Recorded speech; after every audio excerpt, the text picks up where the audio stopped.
Hello കൂട്ടുകാരെ, ഇന്ന് നമുക്കൊരു ചെമ്മീൻ ബിരിയാണിയാണ് പരിചയപ്പെടുത്താൻ പോണത്.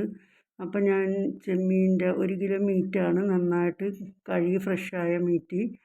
അതിൽ ഒരു 3 ഗ്ലാസ് വെള്ളം ഒഴിച്ച് ഇത്തിരി ഉപ്പ് ഇട്ട് ഇത്തിരി മഞ്ഞൾപ്പൊടി ആവശ്യത്തിനിട്ട് നമ്മൾ പുഴുങ്ങാനാണ് ആ ചെമ്മീൻ വെച്ചിരിക്കുന്നത്. അപ്പോൾ നല്ലോണം തിളച്ച് കഴിഞ്ഞപ്പോൾ ആ ചെമ്മീത്തിൻ്റെ മീറ്റ് കോരി വേറൊരു പാത്രത്തിലോട്ട് മാറ്റിയിട്ടുണ്ട്.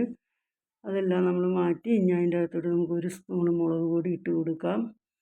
പിന്നെ ഒരു 1/4 സ്പൂൺ മഞ്ഞൾപ്പൊടി ചേർത്ത് കൊടുത്തിട്ടുണ്ട്. ഒരു 1/4 സ്പൂൺ ഗരം മസാല, ഒരു ഇത്തിരി കുരുമുളക് പൊടി, ഉപ്പുമാണ് നമ്മൾ ചേർത്ത് കൊടുക്കുന്നത്. എന്നിട്ട് നന്നായിട്ട് കുഴച്ചെടുക്കുക. നന്നായിട്ട് കുഴച്ചെടുത്തത് ഒരു 5 മിനിറ്റ് റെസ്റ്റ് ചെയ്യാൻ വെച്ച് അത് കഴിഞ്ഞിട്ട് അത് നമ്മളൊരു ചൂടായ പാനിലോട്ട് വെളിച്ചെണ്ണ ഒഴിച്ചിട്ട് അത് നമുക്ക് ഫ്രൈ ആക്കാനായിട്ട് ഇട്ട് കൊടുക്കാം. അത് ഒരുവിധം ഫ്രൈ ആയി വന്നിട്ടുണ്ട്.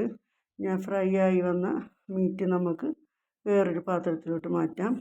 ആ പാനിൽ വെളിച്ചെണ്ണ ഒഴിച്ച് കൊടുത്തിട്ടുണ്ട്. അതിൽ നമുക്ക് 1 കിലോ മീറ്റാണ്, അപ്പോൾ ഒരു 4 സവാളയാണ് എടുത്തിരിക്കുന്നത്. 4 സവാള ഇട്ട് കൊടുത്തിട്ടുണ്ട്. അതൊന്ന് വാടി വന്നപ്പോൾ അത്യാവശ്യം ചെറുള്ളി ചേർത്ത് കൊടുത്ത് 200 ഗ്രാമോളം. പിന്നെ ഒരു വലിയ കഷ്ണം ഒരു ഇഞ്ചി ചേർത്തിട്ടുണ്ട് ചതച്ചത്. പിന്നെ ഒരു ചോള വെളുത്തുള്ളിയാണ് ചേർത്ത് കൊടുത്ത. ഒരു 4 പച്ചമുളക്, ഒരു ക്യാപ്സിക്കം ഇത്രയും ചേർത്ത് അതൊന്ന് വാടി വന്നപ്പോൾ നമ്മൾ ഒരു 3 തക്കാളിയാണ് അരിഞ്ഞത് അതും ഇട്ടൊന്ന് ഇളക്കി വാടി ഒരുവിധം വന്നപ്പോൾ കുറച്ച് കരിവേപ്പില ചേർത്ത് കൊടുത്തിട്ടുണ്ട്. പിന്നെ നമുക്ക് കുറച്ച് പുതിന ചേർത്ത് കൊടുക്കാം. അതിൻ്റെ കൂടെ കുറച്ച് മല്ലിയിലയും കൂടിയും ചേർത്ത് കൊടുക്കാം. അതൊന്ന് നന്നായിട്ട് ഇളക്കി ഒന്ന് നല്ല രീതിയിൽ വാടി വന്നിട്ടുണ്ട്. നല്ലോണം എല്ലാം വാടിയിട്ടുണ്ട്. ശരിക്കും നല്ലോണം വാടിക്കഴിഞ്ഞപ്പോൾ അതിലോട്ട് നമുക്ക് ഒരു 1/4 സ്പൂൺ കുരുമുളക് പൊടി ചേർത്ത് കൊടുത്തിട്ടുണ്ട്. പിന്നെ നമുക്കത് മാറ്റി വെച്ച് നമ്മുടെ ഗ്രേവി റെഡിയായി ഇരിപ്പുണ്ട്. നമ്മൾ പുഴുങ്ങി വെച്ച വെള്ളമാണ് ചെമ്മീത്തിൻ്റെ, അതാണ് നമ്മൾ ആ കുക്കറിൽ ഒഴിച്ച് കൊടുത്തത്. പിന്നെ കുറച്ച് വെള്ളവും കൂടി ചേർത്ത് കൊടുത്തിട്ടുണ്ട്. പിന്നെ നമ്മുടെ പച്ച മസാല ചേർത്ത് കൊടുത്തിട്ടുണ്ട്.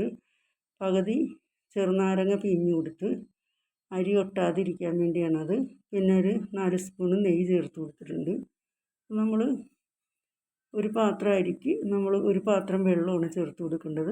വെള്ളം ഒരുപാട് കൂടുതലാകാൻ പാടില്ല, ചോറ് കുഴഞ്ഞു പോകും. പിന്നെ നമ്മളത് കുക്കറിൽ വെച്ച് ഒരു വിസിൽ കേട്ട് 2ാമത്തെ വിസിൽ വരുമ്പോൾ തന്നെ നമ്മൾ ഓഫ് ചെയ്യണം. നമ്മുടെ ചോറ് നന്നായിട്ട് റെഡിയായി. അപ്പോൾ നമ്മൾ ആദ്യം ചെമ്മീൻ റെഡിയാക്കി വെച്ചിട്ടുണ്ടായിരുന്നു. ഗ്രേവി എല്ലാം റെഡിയായി ഇരിപ്പുണ്ടായിരുന്നു ചെമ്മീൻ. അതിലോട്ട് നമ്മുടെ ചോറ് കുറേശ്ശെ ഇട്ട് കൊടുത്ത് നല്ലോണം നിരത്തി വെച്ചിട്ടുണ്ട്. അപ്പോൾ ചൂടാറുന്നതിന് മുമ്പ് തന്നെ ഒരു ക്യാരറ്റ് ചെറുതായിട്ട് അരിഞ്ഞത് നമുക്ക് ആ ചോറിൻ്റെ മുകളിൽ ഇട്ട് കൊടുക്കാം. ചൂട് ചോറിൻ്റെ മുകളിൽ തന്നെ ഇട്ട് കൊടുക്കണം. അത് നമ്മളത് ഇട്ടിട്ടുണ്ട്.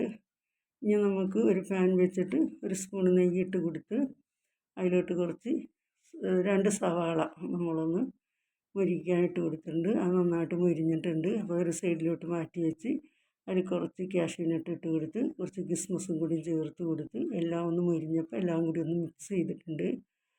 ഇപ്പോൾ നമ്മുടെ സവാളയും കാഷ്യൂനട്ടൊക്കെ റെഡിയായി. അത് നമ്മുടെ ചോറിൻ്റെ മുകളിലൊന്ന് സെറ്റ് ചെയ്ത് കൊടുക്കാം. അപ്പോൾ നമ്മളത് തീർത്തിട്ടിട്ട് ഒന്ന് നന്നായിട്ട് എല്ലായിടത്തും ഒന്ന് സെറ്റ് ചെയ്ത് റെഡിയാക്കി വെക്കാം. വെച്ചതിന് ശേഷം നമുക്കൊന്ന് അതെല്ലാം ഒന്ന് നിരത്തി എല്ലായിടത്തും ഒന്ന് സെറ്റാക്കാം. എല്ലാ ഭാഗത്തും ഒന്ന് ശരിക്കും സെറ്റാക്കിയിട്ട് നമുക്ക് ഒരു 5 മിനിറ്റ് നമുക്ക് ചോറൊന്ന് അടച്ച് വെക്കണം. 5 മിനിറ്റ് അടച്ച് വെച്ചതിന് ശേഷം മാത്രമേ നമ്മൾ ചോറ് തുറക്കാൻ പാടുള്ളൂ. അപ്പോൾ ഒരു 5 മിനിറ്റ് കഴിഞ്ഞതിന് ശേഷം നമ്മുടെ ചോറ് തുറന്നെടുത്തിട്ട് ഒരു സൈഡിൽ നിന്ന് വേണം നമ്മൾ ചോറെടുക്കാനായിട്ട്.